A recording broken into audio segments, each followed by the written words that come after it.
Hi friends, welcome to Telugu A Z updates. So మనకందరికి తెలిసిందే, జియో వాళ్ళు ప్లాన్స్ని ఎక్స్టెండ్ చేయడం మరొక 3 మంత్స్ వరకు. సో ఇక్కడ 3 మంత్స్ 2 మంత్స్ మీరు తీసుకునే ప్లాన్ మీద బేస్ అయి ఉంటుంది.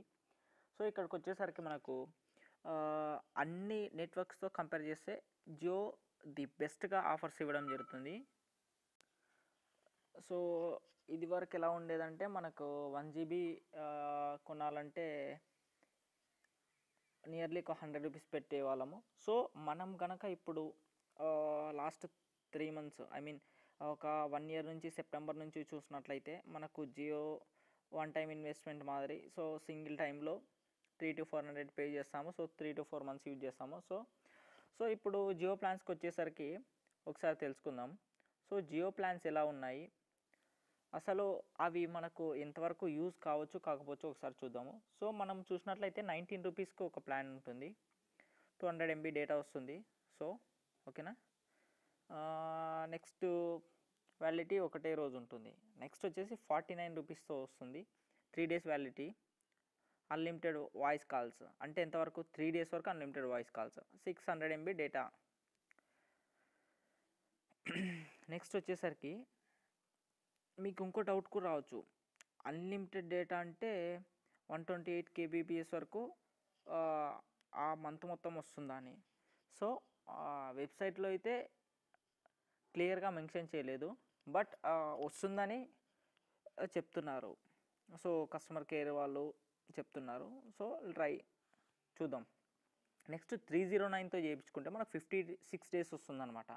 ఓకేనా. 2 months, నియర్లీ 2 months, 56 days వస్తుంది. రోజు 1 GB డేటా వస్తుంది. అండ్ ఆఫ్టర్ దట్ 128 kbps వస్తుంది. సో నెక్స్ట్ వచ్చేసి 349తో చేయించుకుంటే సేమ్ 56 days, అన్లిమిటెడ్ వచ్చేసి మనకు ఎంత వస్తుందంటే 10 GB + 10 GB వస్తుంది. ఓకేనా. మీకు ఎన్ని రోజుల వరకు వస్తుందంటే కరెక్ట్ 20 GB వస్తుంది. ఆ 20 GB per monthలో 2 monthsలో 56 daysలో కంప్లీట్ చేయాల్సింది. ఓకేనా. నెక్స్ట్ 399తో, ఓకేనా, 399తో చేయించుకుంటే 84 days వస్తుంది. 84 days కలిపి మనకు FUP లిమిట్ ఉంటుంది కదా, డైలీ 1 GB వస్తుంది. ఆఫ్టర్ దట్ 1 GB తర్వాత 128 kbps వస్తుంది. ఆ 128 kbps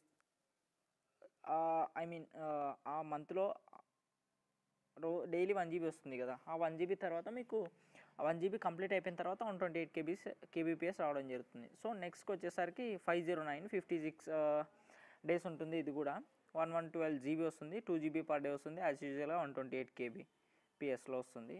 నెక్స్ట్ ఇంకా ఇక్కడ మీరు కంపేర్ చేసుకుంటే మీరు ఒకసారి వెబ్సైట్ని చూసుకుంటే బెటర్. సో మీకు ఒకే ఒక కన్ఫ్యూజన్ ఉండొచ్చు. సో కన్ఫ్యూజన్ ఉన్న వాళ్ళకి ఏంటి అంటే 349, 309, 399 ఏది బెటరో ఎందుకు అని.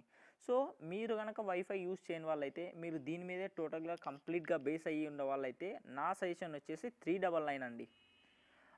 ఆ 399కి ఎలా అంటే, మనం 399తో రీఛార్జ్ చేయించుకుంటే 84 days రావడం జరుగుతుంది. డైలీ 1 GB వస్తుంది. దట్టు ఆ 1 GB అయిపోయిన తర్వాత 128 kbps వస్తుంది, unlimited calls and unlimited messages. ఓకేనా. సో నా ప్రకారంగా నాకు తెలిసినంత వరకు అయితే